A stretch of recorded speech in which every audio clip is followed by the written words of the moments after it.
This time, the journey starts with an early morning plane ride to France. Because nothing screams vacation like waking up at an hour so early that even roosters are still sleeping.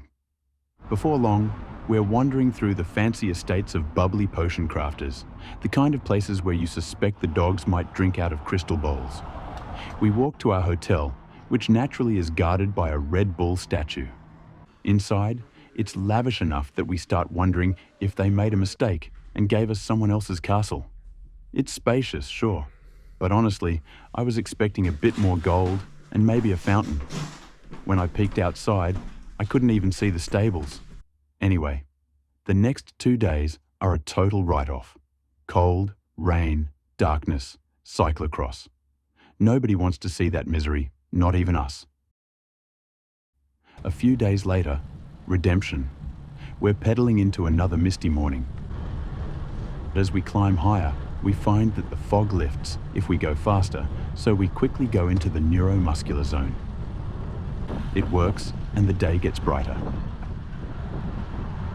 We drop down into sleepy villages, creep through cobbled streets, and roll into the Gothic cathedral town of Reims. Cycling through the busy streets is a different ball game, and we don't want to play ball. The church is indeed nice, but bagels are nicer, so we carb load and quickly leave town for reasons still unclear to us. Along the way, we stop to borrow some grapes from the vineyards because carbs are carbs, and we know what's next. It's climb, descend, climb again, descend again. Repeat until your quads start bargaining with your soul.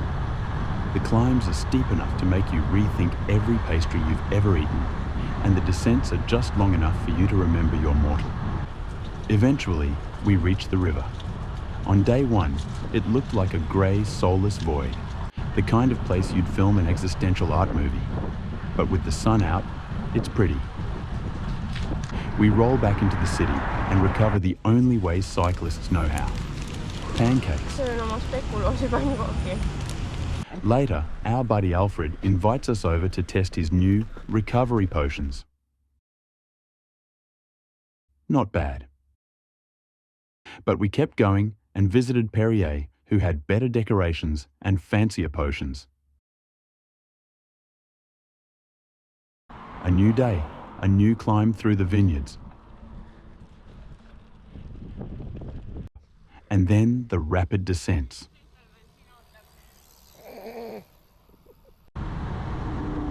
I sure hope my brakes don't fail.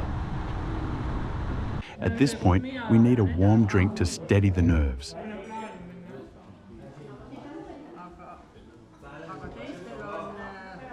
Then it's more descents, more small towns, until they all blur together like some French version of Groundhog Day. Finally, the first real boss climb appears. 2 kilometers of relentless uphill. The kind of climb where your legs scream, your lungs implode, and your brain wonders why you didn't buy an e-bike. At the top, we're rewarded with rain on the descent. Luckily, it quickly passes.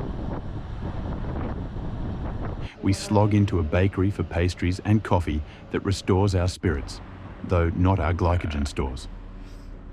For that, we need some ramen, the real endurance fuel.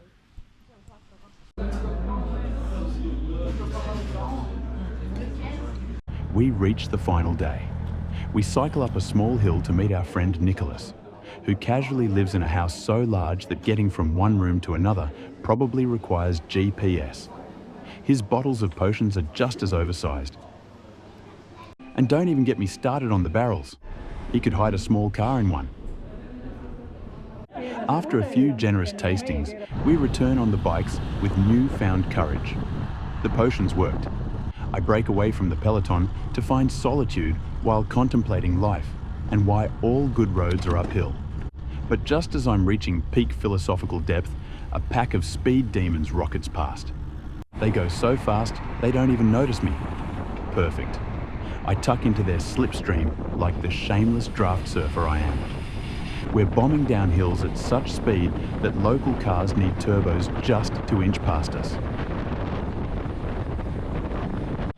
Eventually, another town, Another church, déjà vu with better weather. We finish in Epinay, strolling around, sampling whatever food catches our eye, and pretending this is part of our training plan.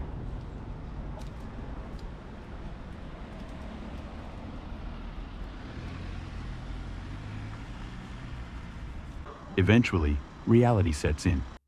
We pack up, head to Paris, and catch a night flight out, exhausted, fueled by too many carbs, and carrying enough recovery potions in our luggage to qualify as half French ourselves. So that's the trip. Until next time.